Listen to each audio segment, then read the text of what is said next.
I'm Renee Williams. And I'm Billy Thomas. And welcome to another edition of From the Woods Today. You know, Billy, one of our topic today is American chestnut. And I've been told that in the early 1900s, 1920s, these trees were everywhere. And then all of a sudden, they just started falling off, and dying due to several different things that was going on. And these trees used to be massive trees. I've seen pictures with, people in them, and they look like, a tiny, person, a child inside this massive tree. Yeah, it's certainly American chestnut. It has a significant place, both ecologically, historically, and, Right.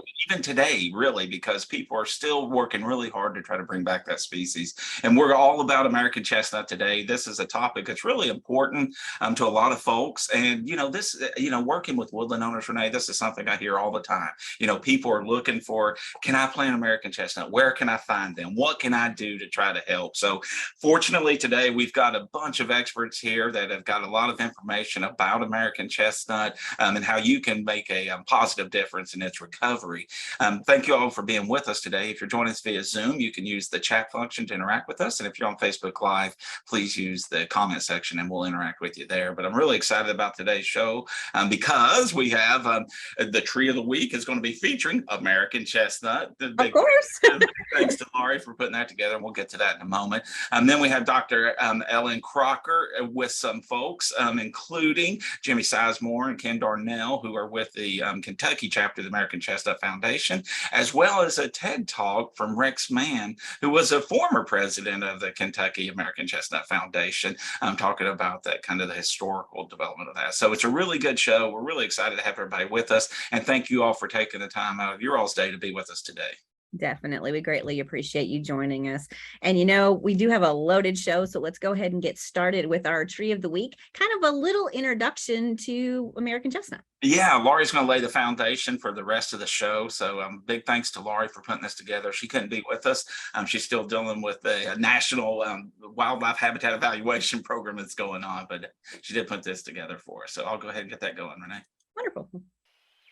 I'm Laurie Thomas with the University of Kentucky Forestry and Natural Resources Extension, and I'm here with the tree of the week, the American chestnut. American chestnut, Castanea dentata, was one of the most important and dominant forest trees of eastern North America, with estimates of nearly 4 billion trees prior to the 1930s. Most populations of American chestnut were nearly destroyed by the chestnut blight, caused by the introduced fungus Cryphonectria parasitica. American chestnut is in the Fagaceae or beech family that is made up of 6 genera and about 600 species of trees that are scattered in the northern and southern hemispheres. Castanea is a small genus with approximately 10 to 20 species, which are found in southern Europe, northern Africa, southern and western Asia, and the eastern United States. American chestnut was once a very tall and massive tree that reached heights of 100 feet and up to 4 feet in diameter.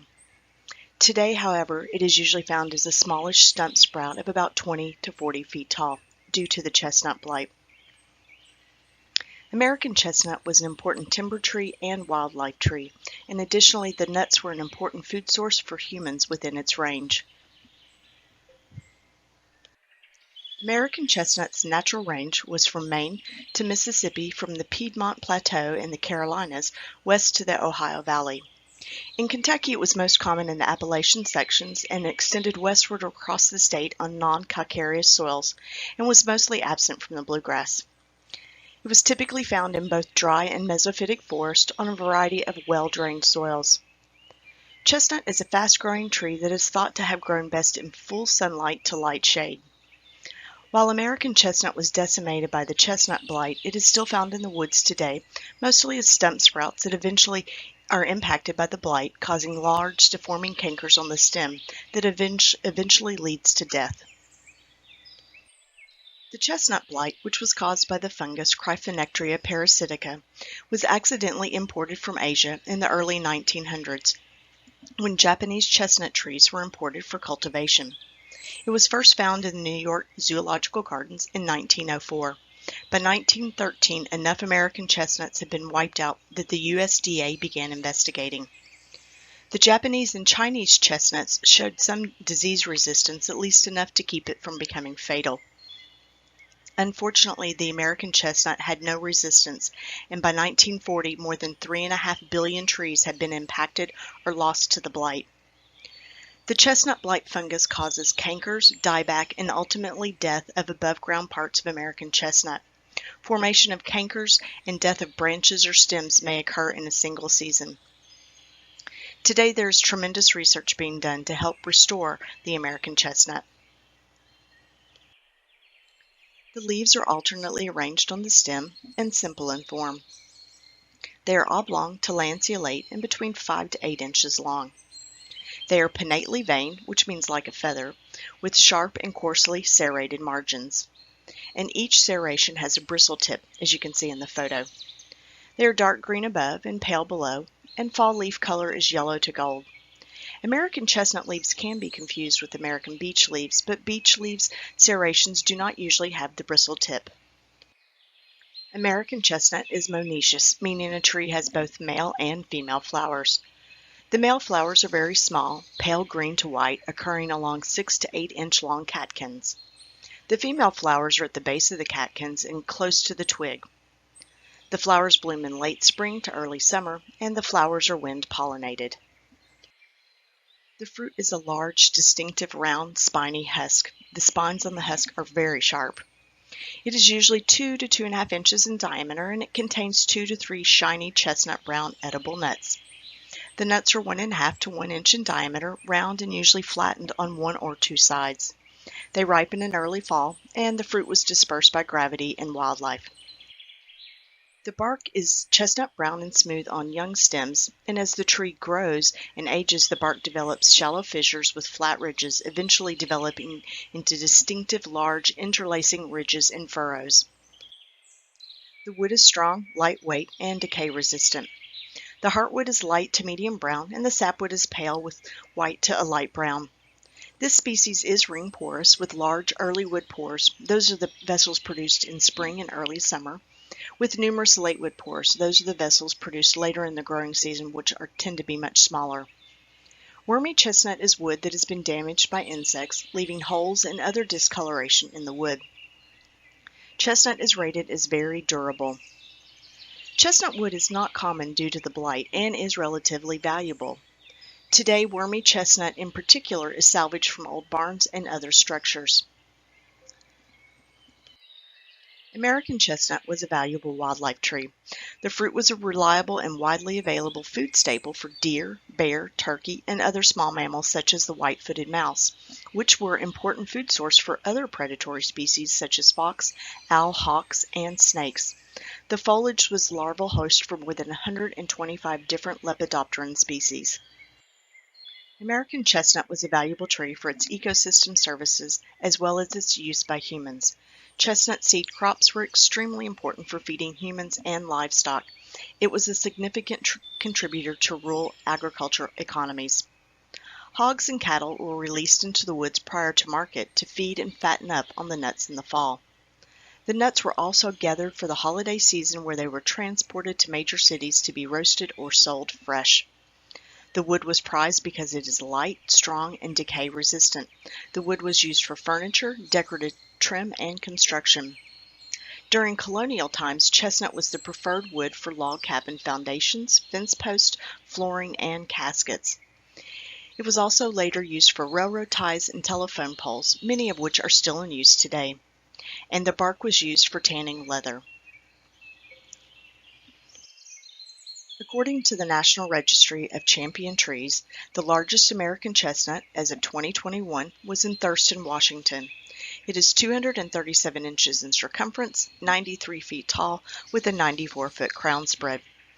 Kentucky's champion American chestnut is in Adair County, and it's 137 inches in circumference, 47 feet tall, with a 62-foot crown spread. If you'd like to know more about champion trees, check out American Forest Champion Trees or check out the Kentucky Division of Forestry Champion Trees. Now for a few fun facts about American chestnut. American chestnut was an integral part of life, from cradles to nourishing food sources to coffins.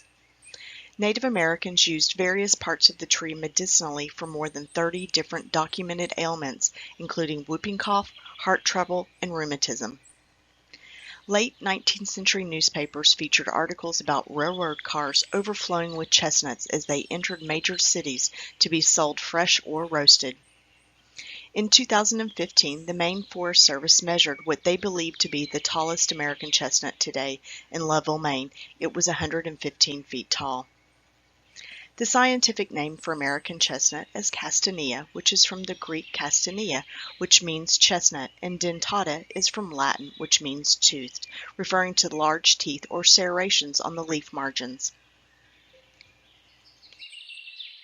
Thanks for joining me to learn about the American chestnut. I hope you get the opportunity to get out into your woodland, a natural area, or park and look for the remnants of this once outstanding forest giant. And to learn more about the American chestnut, check out the American Chestnut Foundation. I remember growing up as a kid, there used to be chestnuts in the woods, and I learned how to master like taking both feet, open up the chestnut so I didn't have to touch the the spiny cold to get them out. And I loved eating chestnuts. So I don't know if that was American or not, but yeah, I know it's the same. And when I grew up too, ours were Chinese chestnut, though, I believe, around my grandfather's farm. He had some planted there. So yeah, but yes, yeah, very spiky. Very spiky, but totally worth it once you got to the nut. But also moving on, we have Dr. Ellen Crocker on here, and she is going to introduce us to some folks that can talk more about the chestnut. Wonderful. Yeah. And I think that's a good point that both of you raised, is that like there are chestnuts that are around, both, Chinese chestnuts, hybrids with Chinese and American, and even some American chestnuts. So in the next couple segments, you're going to hear a little bit more about, what's currently happening with chestnut, both the research that's trying to bring some of these wonderful trees back, as well as those trees that are out there right now that you could be finding. And we're going to watch a video segment from Rex Mann, who is a forester, but he's also a storyteller, and he uses his kind of combined knowledge of forests, trees, and storytelling to be this amazing chestnut ambassador. So he's going to talk a little bit about that, but he is a key part of the Kentucky chapter of the American Chestnut Foundation. And we are also fortunate to be joined by the president of the Kentucky chapter of the American Chestnut Foundation. That's Ken Darnell. And so Ken's with us online. Hey, Ken, how's it going? Hopefully Ken can join us. And after we hear from Rex, we actually have a video. Ken and I went out to the woods yesterday with Jimmy Sizemore and found some chestnuts, believe it or not. I'm excited. Hi, Ken. How are you? Hi.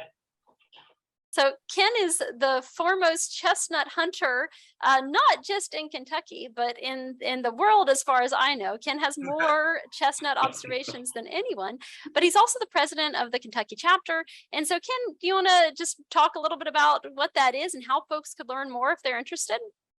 Sure. I'll type in some contact information to the chat here in a few minutes of how to contact me personally if you have questions. We do have a video coming up we did in the woods yesterday with Ellen. She did a great job putting it together. So I'll save a lot of our conversation for there. But just about the Kentucky chapter, we have about 126 current members. We also have social media, which has, we've got 500 or 600 followers on our Facebook, Twitter, Instagram, and some group emails we put out. We are certainly always looking for trees, number one, volunteers, number two, or maybe it's volunteers one and trees two, but we are constantly looking for trees that we can use in our breeding program. So I will sure put my personal email for those who would like to get more involved or have more specific questions about the Kentucky chapter. Great. So as you're watching this next segment, if you get excited about that and want to do something, you know who to reach out to. Come join the Kentucky chapter. It's December 1983 in the North Carolina mountains. The sun's gone down. A cold wind makes you button up your coat and move closer to the campfire.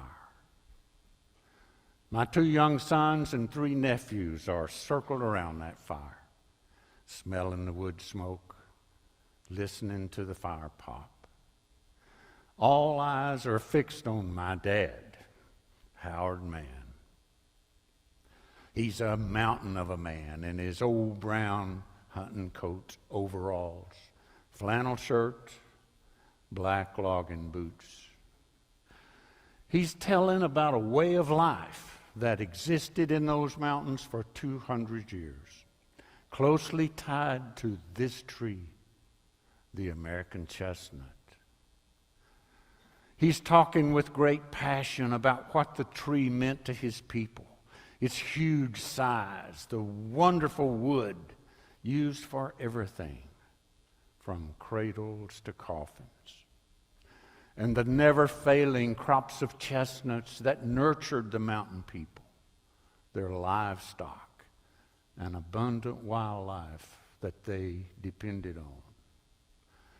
Then his voice changed, and in a sad tone, he told how in 1904, chestnuts began to die from a strange disease, a blight.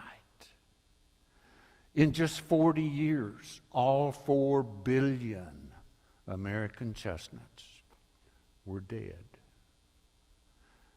Laid end to end, 4 billion trees would circle the globe 1.5 times. As I stood behind that circle of kids, I saw something no one else saw. A tear sliding down his wrinkled old face. I'd never seen my dad cry before, even when suffering agonizing pain or grief. Everything changed for me in that moment. I'd heard chestnut stories all my life, but it hit me. This tree wasn't just the foundation of an amazing ecosystem stretching from Maine to Georgia. It was the foundation of a culture, a way of life, now gone forever. Loss of the chestnut was an American tragedy, described by ecologists as the worst environmental disaster ever to strike our country. But this disaster could help save our forests. It was a warning shot across the bow, foreshadowing the fate of many more tree species yet to come if we do nothing. As goes the future of American chestnut, so goes the future of all our forests. My dad's stories inspired me to become a forester. And for 42 years, I walked in places so beautiful it left you speechless. Yellowstone, with all its wonders, the mystery of the Everglades, the southern Appalachians in their autumn colors. But one thing continued to haunt me. For years, the gray ghosts, the trunks of the long-dead chestnuts still stood and gazed down at me as I worked in the woods. And I understood the profound sadness my dad felt for this tree. There's a battle raging in our forest, with many tree species lost to insects and diseases brought in through world trade. Chestnut was the first fallen soldier. There are many more. We've lost American elm. We are losing eastern hemlock and ash trees by the millions. With each loss of a species, our forests become less resilient, less able to cope with future threats. Our modern urban lifestyle is separating us from the land. We say we love nature, but most of us don't understand it. You may not even know these terrible losses are occurring right now. We drive through our forests, we look down from airplanes, we see lots of green, and we think all is well with the world. But understand, each plant and animal living in that forest is interconnected. Every life form plays a part in keeping that system healthy. Like dominoes falling, there is a cascading negative impact when we lose a species on many other species, including our own. Loss of hemlock shade causes streams to warm. Trout no longer reproduce. Half the medicines in use today were first derived from plants or animals. Half the oxygen required for life comes from trees. Scientists believe we are beginning the greatest extinction event since the loss of the dinosaurs, but this one is caused by mankind. We are not separate from nature.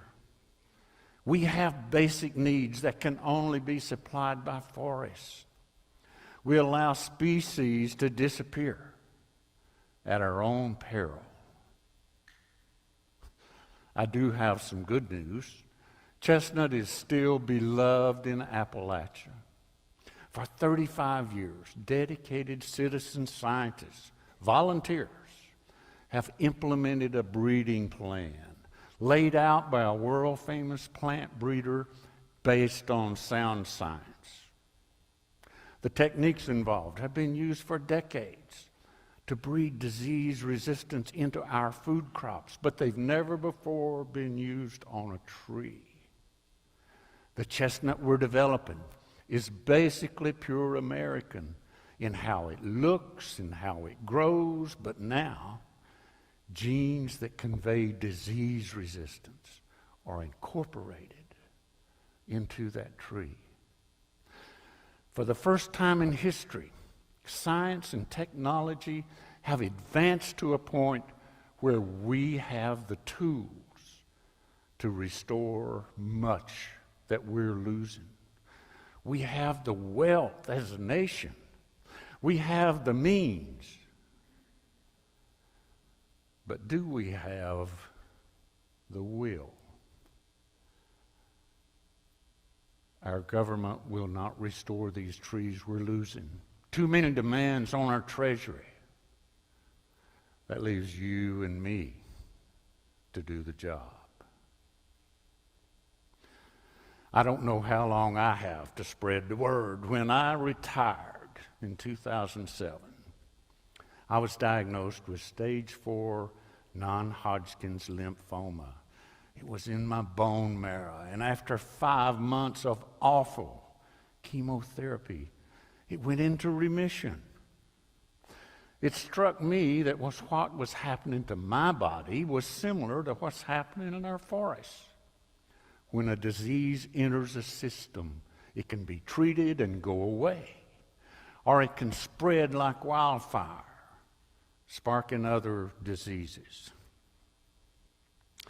I could not shake the notion that I was left here for a reason. That's why I'm up here telling you about chestnut restoration instead of sitting there beside you where I absolutely would be more comfortable.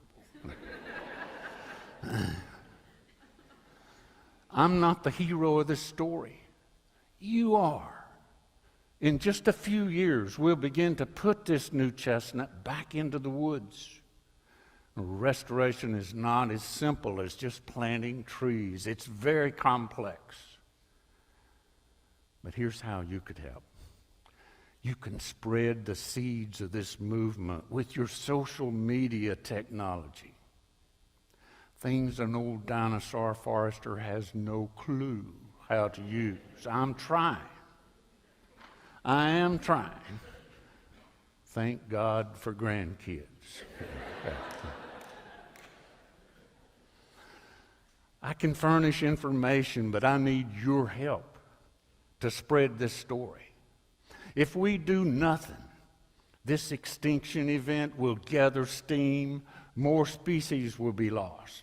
Our children will inherit a world far, far poorer in natural resources. But when we succeed in restoring Chestnut, we will have created a model, a template for other citizens who care to stop this madness and figure out how to restore our losses. By supporting this cause, far greater than ourselves, we began to reconnect our people to the land. Whether your contribution is volunteering for restoration, financial, or spreading the word, you'll look back someday and say, I'm proud I was a part of that. In your lifetime, you can make a significant difference. No one has the right to deny our children the benefits of the natural world we have enjoyed. If we have the means to stop this destruction, we have a deep obligation to do so. I believe we have the means. That's why I'm devoting the rest of my days to this historic mission and being a part of something never before done in human history, bringing back a tree, the American chestnut, once thought lost forever. My dad would be very proud today. Thank you.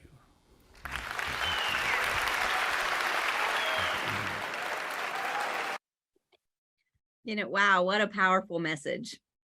That was wonderful. We greatly Isn't that? appreciate that. Yes. I'm fired up. Let's Yeah, go. exactly. I want to go out and look at them. Yeah. And I think that's part of the chestnut message, is that I think a lot of folks have heard the kind of depressing side of that message in Mhm. terms of the loss of these trees, but it also hints at the great potential, not just for chestnut, but for ash and hemlock and other species that are being impacted by these invasive insects and diseases. And so a big thank you to Rex for his great TED Talk. And he's got some other fabulous interviews. I think he recently did a podcast that you can check out and hear. But really, exciting and encouraging, makes you want to learn more about chestnut and how you can help. It really does. So it kind of sounds like maybe the next video may give a little information to that. Yeah, definitely. So, there's a lot of exciting research going on and that has been going on for a while, to try to restore chestnut. When chestnut blight first came through, people tried all sorts of things to kill it and protect individual trees, from trying to prune it out to, sanitize or removing it from sites, trying to create a buffer zone where it wouldn't, reach new trees. And none of that really panned out at the time. And it really kind of swept through the range. But now there's a lot of different approaches people are trying, from the, transgenic tree that Rex mentioned, to crossbreeding American and Chinese trees, to biological control with a virus that actually, infects the fungus that causes chestnut blight. So lots of different things that are going on. And a lot of those approaches, they need to know, where are the American chestnuts that are still out there on the landscape? Where are the best places for American chestnuts to live, and what's still out there? And there's a surprising amount still out there. And I think nobody knows that better than Ken, who's been out hunting chestnuts for a long time now. How, Ken, you found, I think when I checked TreeSnap, you had over like 800 trees, I want to say, that you found. Is that right? So with TreeSnap, I have entered about 845 or so snaps, I call them, entries of trees. Mhm. Now, as you'll see in the video we have coming up, of course, the searching process across all over Kentucky. You get to go to places you would never see in Kentucky unless you're hunting for these American chestnuts. Love the hiking, etc., but also into West Virginia, which is where I'm from originally, at 2,400 feet elevations where I grew up. So I have entered about 850 chestnut tree snaps for our data tracking, but I've seen around 5,000. So in the video, we'll talk about why you don't want to enter every tree necessarily, unless you want to, but that's a lot of thumb work on your phone to enter those. I can see that. Great. So I'll go ahead and share that video with you right now. All right. Looking forward to it.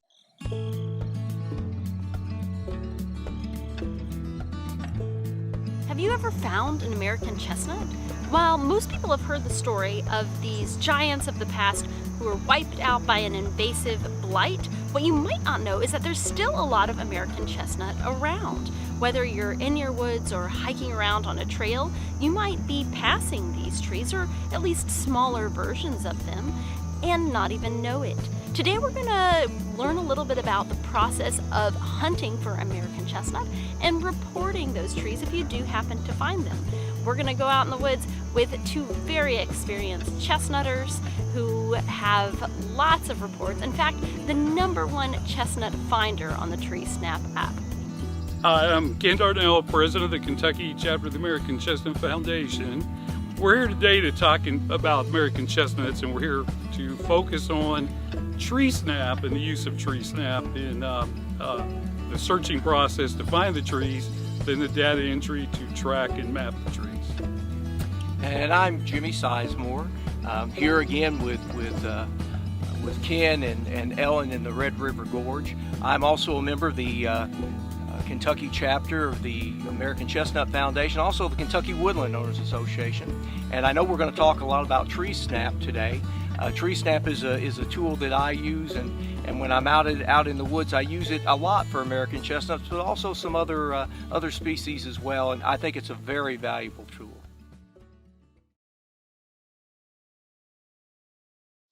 Ken, so we're here talking about TreeSnap. We both use it, understand what a great tool it is, but by far, you are the TreeSnap expert, especially when it comes to the American chestnut. So I'd like you to tell us a little bit about your experience with TreeSnap. Why did you use it? And how does it fit in with what you normally do?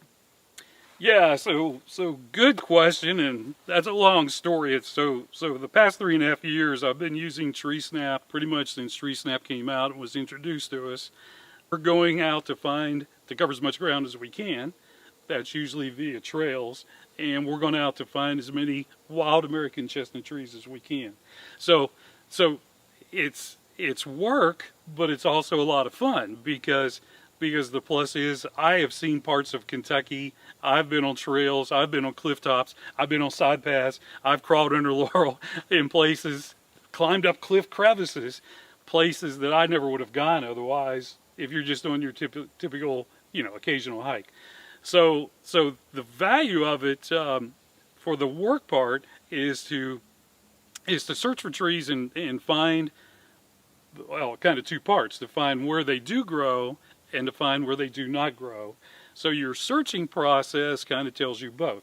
As you're hiking the trails, for example, here we're in beautiful Red River Gorge, which has been the central focus of the I think, 40,000 acres or so of Red River Gorge, which is a part of the 708,000 acres of Daniel Boone National Forest.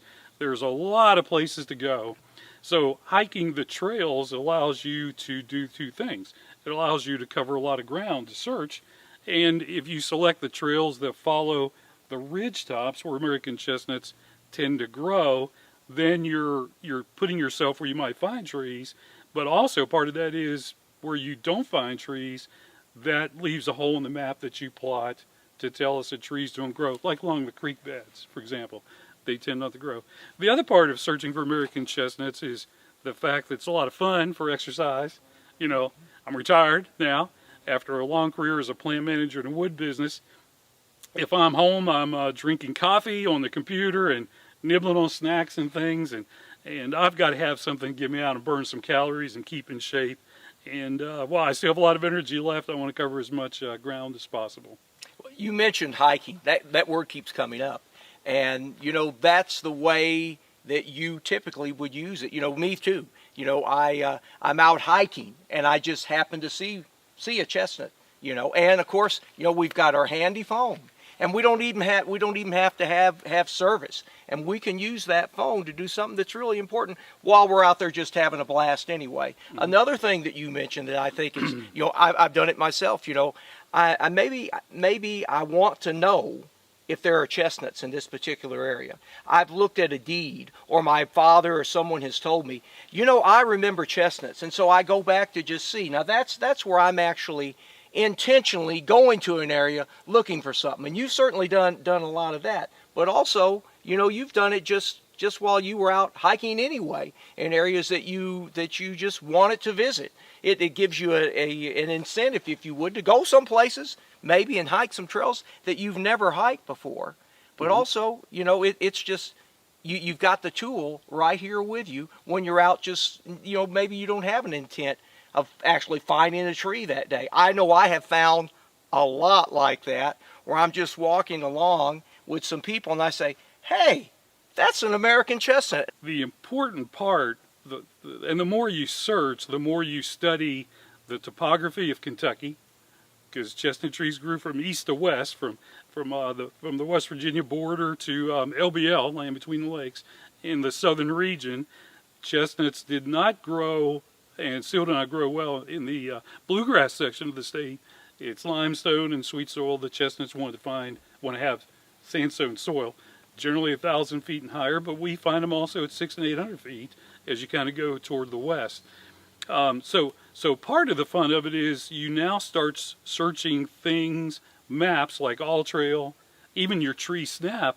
On your computer, you can navigate on the map to see and zoom in and zoom out. It shows a contour map, for example, to show you the better places to hunt for American chestnuts. So the search process, once you've kind of covered an area, then you want to branch out and find some other places or guide some other people to search. Yeah, you start looking at all the trails, especially the public lands across Kentucky. Right. And in Kentucky, we're blessed with a lot of public land.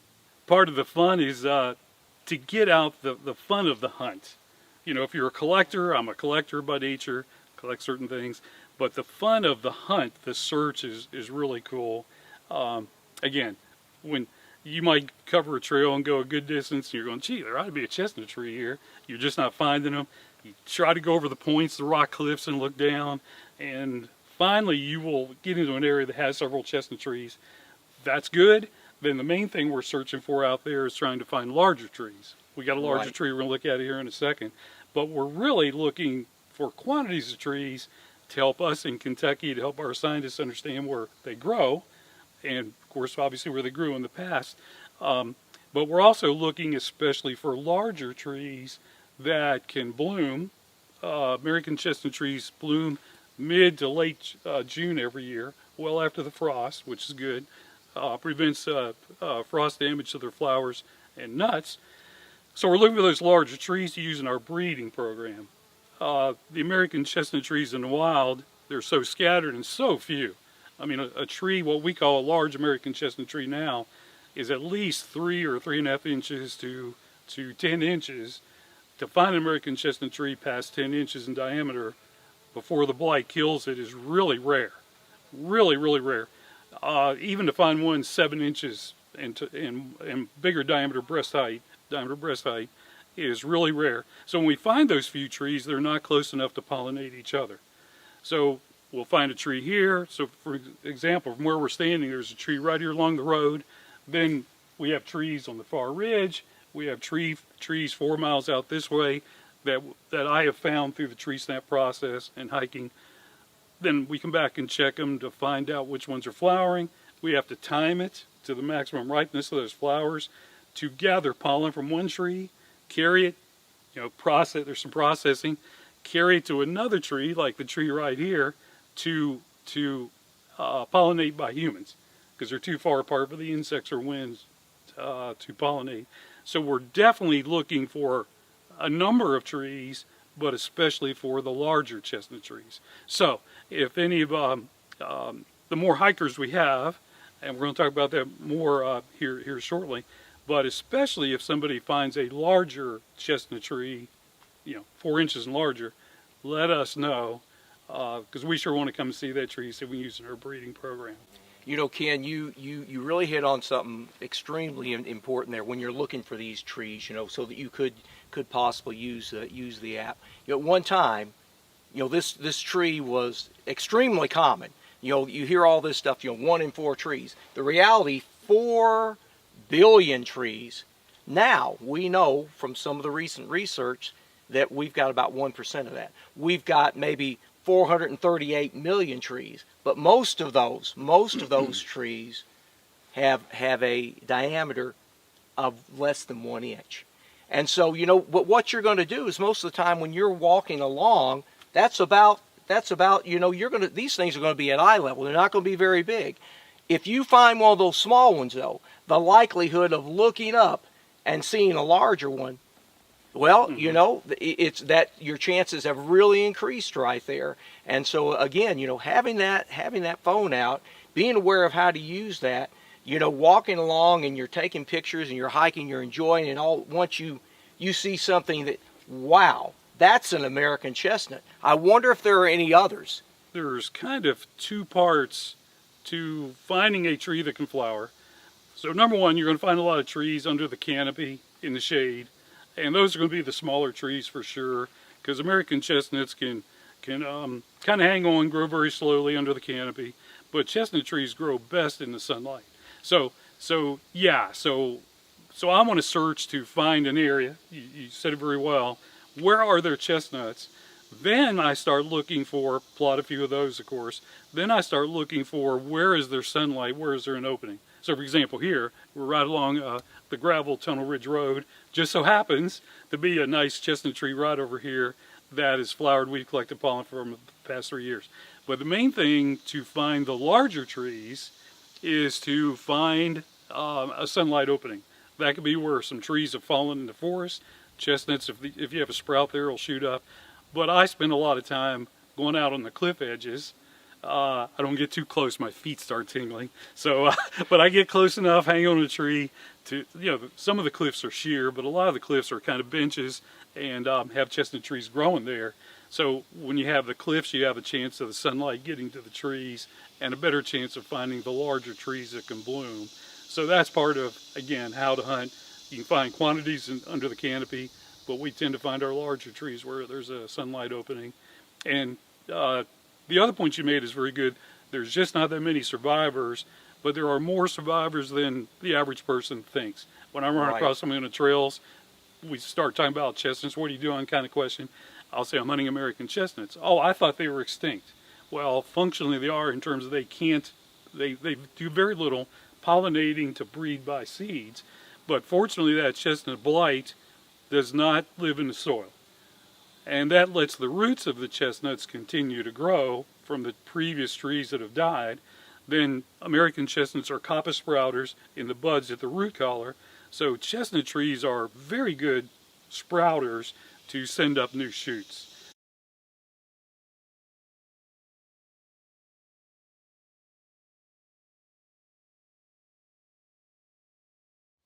All right, so let's talk about a little bit more about the details of the process to chestnut hike and search. Again, if you're just kind of going for a little circle, that's one thing. If you're going for a full day hike, some of my hikes have been, I think the longest hike was 12 miles. That was a pretty good hike, including all the side little trips, looking over the cliff points and that sort of thing. So you got to be prepared. For sure, take a backpack because you want to carry water, some snacks or lunch, depending on your timing of coming and going to your car. Always wear snake and tick guards that I spray with tick spray. Carry a spare battery because when you're out there, again, if you're out for a full day on a trail, you can use up a battery pretty quickly. It's good to have a spare. Of course, take your American Chestnut Foundation hat. They're available at www.acf.org. For sure, you want to take tick repellent and you want to take gnat repellent because those little suckers can be a nuisance in your eyes and ears. If I'm going out in a rough area, especially getting off the trails, because chestnuts don't grow just right along the trails, I take bear spray if I'm by myself because I'm not making noise to alert the bears, or sometimes I'll beat my sticks on a tree or something to alert them I'm coming through a thick spot. But you don't want to get between a mother bear and her cubs kind of early in the year, so I carry that just in case. The other thing you want to carry is a little bit of string, a ruler, because one of the things you need to enter in your observations is the diameter at 4.5 feet, which is called DBH, diameter breast height. We don't have to have an exact measurement, so you can either use a ruler, you just got to line up to get the outside edges of that circumference of the tree, or if you want something more accurate to measure, you can put a string around the tree, get your length, then with your tape measure, I carry a soft tape measure as well, you can measure the tree from that. Is an easy way to do it, or you can carry a circumference tape. Really important, whatever you do, if you go chestnut hunting, take a pair of binoculars, not the self-focusing kind, I have a pair of those, but the kind you can focus in and out, because when you're on the trails, especially, the trails are pretty easy to walk, but a lot of places are very rocky, thick mountain laurel, thick rhododendron perhaps, maybe it's down over the cliff. You want to be able to look out and check out that tree. And we'll talk when we go to our tree in a minute how to see chestnut leaves, wild American chestnut leaves. But having this look down through the brush or out some distance saves you a lot of steps, and sometimes saves you from having to climb down, over the edge of a cliff to get to a tree. And then, like Jimmy's really made a good point, always have that someplace you're not going to lose it. I did lose my phone once, temporarily, because I have a habit of tapping my back pocket as I'm going out these trails. Tapped my back pocket one time, where's my phone? Well, I'd stopped to eat lunch and laid it down, got up, packed everything up except my phone. Anyway, had to hike a mile back to find it, fortunately still laying there. But yeah, you want to keep that phone someplace secure. So Ken, here we are, a nice large American chestnut. Large, again, like you said, kind of a relative term, but we're right here, we're kind of in the shade, but we're in the shade of this American chestnut. It's growing right here beside a road. Notice the dead tree next to it. Likely that tree died, and when it did, this chestnut took advantage and shot up. So you found this tree about 3 years ago? That's right. As a matter of fact, the Forest Service pointed out to us, the U.S. Forest Service had found this tree in one of their FIA random plots and told the chapter we came to it and found it. So 3 years ago it was 3 inches DBH, or maybe just shy. It's currently a little bit past 3.5 inches DBH measured. It's about 26 feet tall. So here's a good place to talk in terms of how to do an observation. So again, the first thing we do once we find a tree, and once we identify for sure and confirm it's American chestnut, then we can have right in my back pocket, just happen to have my phone app, then you would pull open your TreeSnap app. Right. And we're not going to be able to show this on camera exactly, but you choose from the various species. In our case, we're always going to choose American chestnut to enter the data. So then there's a real easy menu here, very user-friendly. As soon as you do 1 or 2 trees, you're fully practiced. So it's going to ask for pictures. I try to take at least 3 pictures of every tree. The more interesting the tree is, I might take another 2 or 3. So for example, if it's a tree we might use in our breeding, because it's a larger tree, it has some sunlight, I might take 4 or 5 pictures. If it's a tree, kind of a smaller tree, and I'm seeing several in the area, I might just take 2.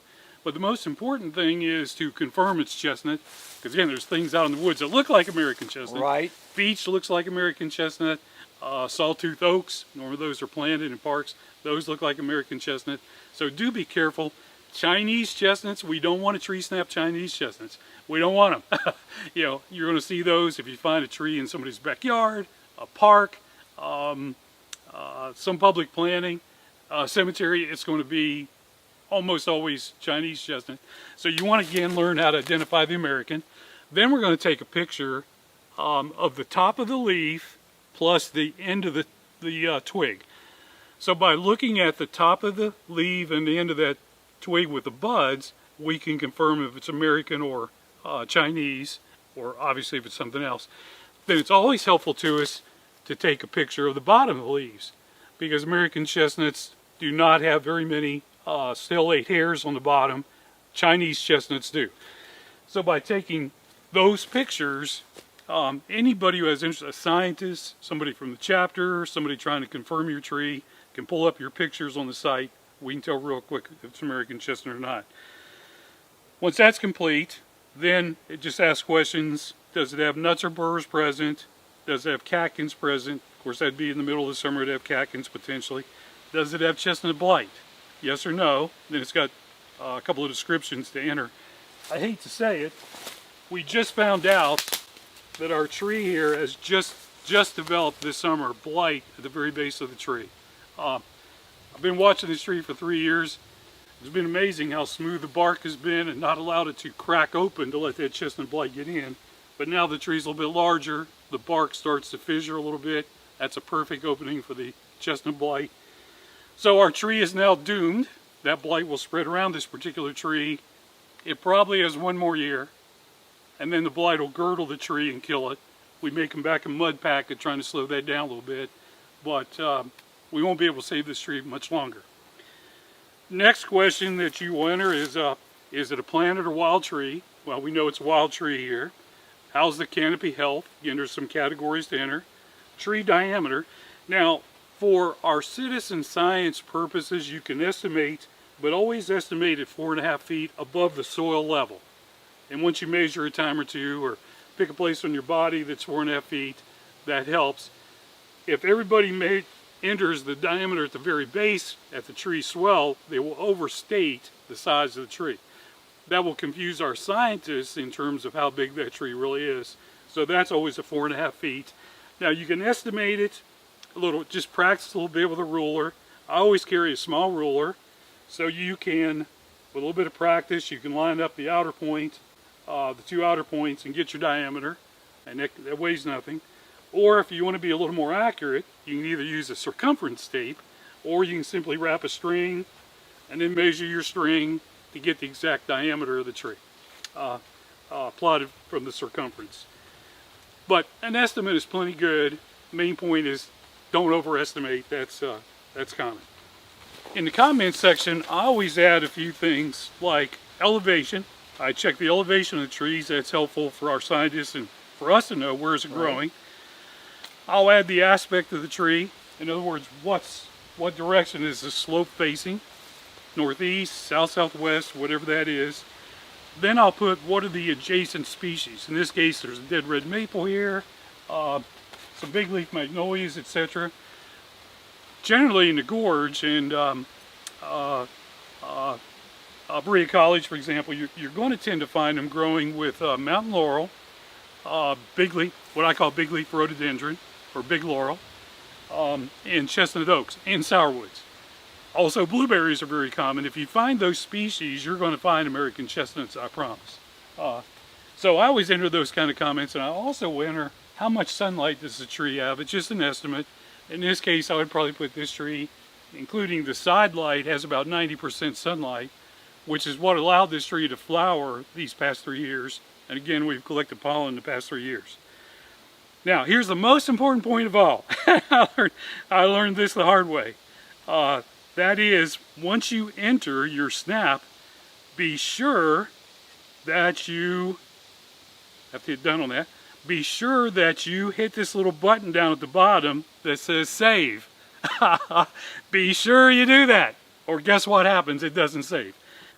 So that's pretty much the process out of TreeSnap. Then again, the cool part is, as we kind of said earlier, once you have entered several data points, your TreeSnap gets more interesting, because now you can go back and look, zoom in and zoom out. Where was I? What part of the contour ridge was I on? Where can I go next?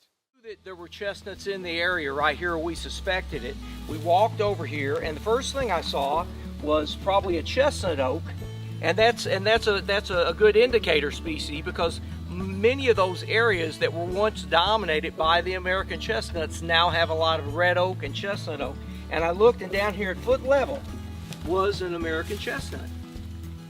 And then I'd start looking up, and I saw two about eye level American chestnuts. And right here, I look up, and here's one that's more than 30 foot tall. Thanks for joining me today and learning a little bit more about hunting for American chestnut and reporting those findings with the TreeSnap app. I hope you get out in your woods and hunt for some chestnut. Who knows, maybe the trees that you find will be part of a future that has more chestnut in it. If you have any questions, please reach out to us, get in touch with us online, or follow us on social media.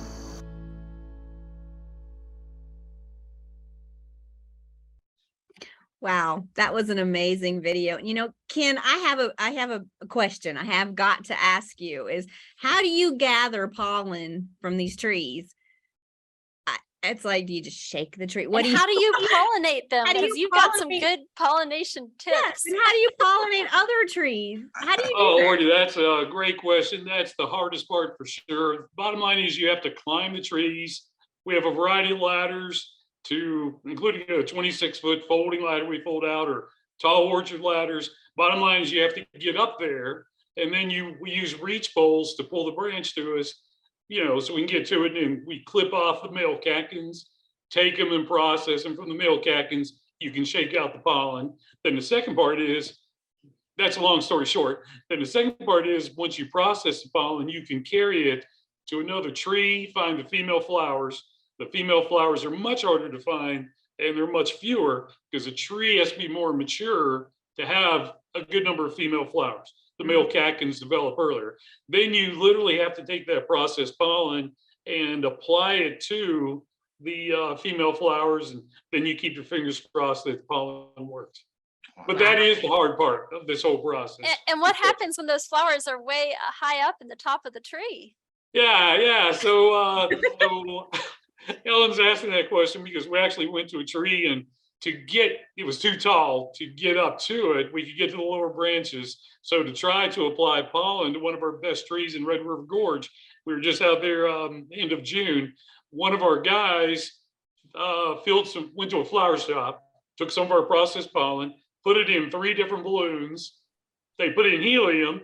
So he carried those balloons from Moorhead Flower Shop to the gorge. Then we had to wrap them up so we didn't pop them, carry them to the tree, tie them to string, had to play the wind, get those balloons up close to 30 feet up there. I carried my little pellet rifle. Once he got the balloon lined up, I shot the balloon to pop it to spray pollen all over the top of the tree. Wow. Then you keep your fingers crossed and hope a few do pollinate. And what we're trying to do there, we're representing both the wind. And I do want to say one of the things I noticed in the intro, the comment was the wind pollinates the trees. Well, insects do as well. If you go out and see those catkins at the peak of the season, when those catkins are really smelling right, they smell like porter salve. If anybody knows what porter salve, Ellen's too young to remember porter salve, but they smell like that. That attracts insects as well. So when I'm hunting, once you find the tree, to pollinate it, you got to go back and check it several times to check those insects and the ripening of the flowers. So you capture the pollen in that whole process at peak of ripeness. So boy, I tell you, there's a lot of hours involved to get those trees pollinated for sure. Good question. You're awesomely dedicated. I greatly No doubt. appreciate That's it. awesome. Really, yes. Ken and Ellen and Jimmy, even though he's not with us, that video y'all put together was really good. I know that we use the TreeSnap and we promote it a lot, but I think you all just really simplified it and made the use of it a lot easier for folks to really concentrate on what's most important. So plus finding the American chestnuts, the larger ones, and just a great story and a great message. Really well done. Thank you all. Yeah, Well, I appreciate Ken, all of your work, and also you and Jimmy for meeting me out there and giving me the grand tour yesterday. And I think you both hit on something in terms of this is fun. This is like hunting in a different way. And even if you don't see any American chestnut when you're out and you're hunting for them, it's still just really great to get out and enjoy nature. But when you do, it feels really rewarding. And the trees that you find might be part of, the future research that goes into bringing back American chestnut, putting it back on the landscape. So great work. What a great contribution that could be if it's a tree that you find that could help out. No doubt. Yeah.